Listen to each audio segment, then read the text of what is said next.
قال نبی صلی اللہ علیہ وسلم آت الاجیر اجرہ قبل ان یجف عرقہ او کما قال علیہ الصلاۃ والسلام۔ وہ جس کے نام پہ ایک یوم مناتی ہے دنیا، وہ جس کے نام پہ ایک یوم مناتی ہے دنیا، کہ یوم ہوئے اس نے کچھ کھایا ہی نہیں، مدت ہوئی ہے اس دن کو مناتے یا رب، غربت کو کبھی آج تک مٹایا ہی نہیں۔ آج کی گفتگو میں آپ کے سامنے ذکر کروں گا مزدور کی فضیلت، مزدور کے حقوق، مزدور کی اہمیت۔ نبی کریم صلی اللہ علیہ وسلم نے فرمایا، اللہ کے سارے پیغمبر اپنے اپنے دور میں مزدور رہے ہیں۔ نبی نے فرمایا، قسم ہے اس ذات کی جس کے قبضے میں میری جان ہے، اگر کوئی شخص جنگل سے لکڑیوں کا گٹھا اپنی پیٹھ پر باندھ کر لائے، پھر اسے بازار میں بیچ کر اپنا رزق حاصل کرے، تو اس شخص سے بہت بہتر ہے جو کسی کے پاس جا کر سوال کرے، یعنی بھیک مانگے۔ سامعین مکرم، یہ کوئی حقیر پیشہ نہیں ہے بلکہ انبیاء کا پیشہ ہے۔ یہی وجہ ہے کہ اللہ کے رسول صلی اللہ علیہ وسلم نے فرمایا، اوپر والا ہاتھ نیچے والے ہاتھ سے بہتر ہے، یعنی دینے والا ہاتھ لینے والے ہاتھ سے بہتر ہے۔ فرمایا کہ سمجھدار آدمی تو مزدوری کرتا ہے، حلال کمانے کی کوشش کرتا ہے، جبکہ نہ سمجھ بھیک مانگنے پر گزارا کرتا ہے۔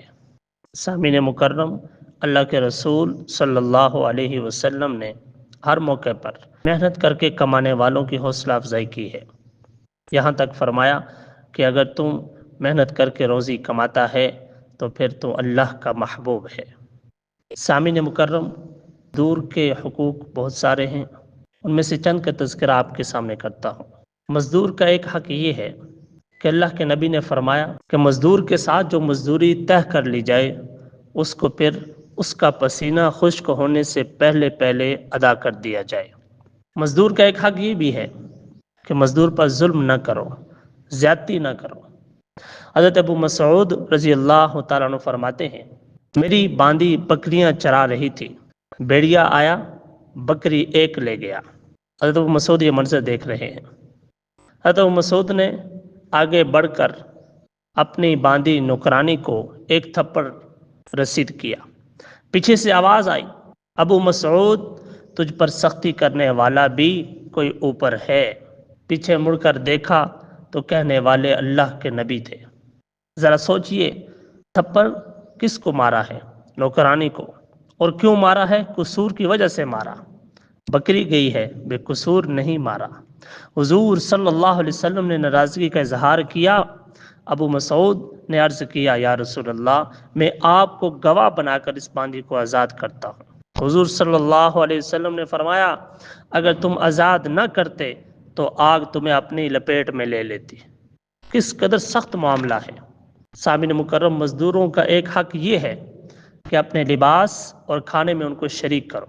جناب نبی کریم صلی اللہ علیہ وسلم نے فرمایا، جو خود کھاتے ہو ان کو وہی کھلاؤ، اور جو خود پہنتے ہو ان کو بھی وہی پہناؤ، اور ان کی طاقت سے زیادہ کام ان پر نہ ڈالو، اور اگر وہ کام ایسا ہے کہ وہ اکیلا نہیں کر سکتا تو ان کے ساتھ تعاون کرو۔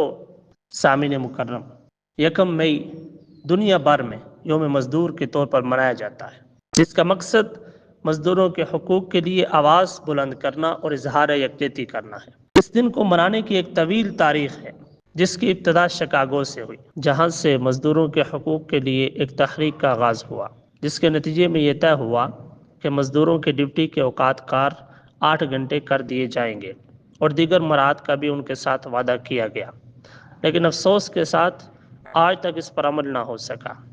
سامعین مکرم، مزدوروں کا ایک بڑا طبقہ وہ ہے جو یومیہ مزدوری پر کام کرتا ہے، جو سارا دن انتظار کے بعد خالی ہاتھ کر لوٹ جاتا ہے۔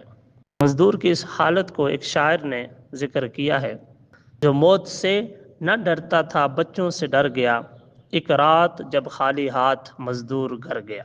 سامعین مکرم، اس دن کو منانے کا آغاز باقاعدہ طور پر 1890 سے ہوا، اور اسی وقت سے اس دن میں تقاریب کا انعقاد کیا جانے لگا، لیکن روز بروز مزدوروں کے حقوق میں حق تلفی کا اضافہ ہوتا جا رہا ہے۔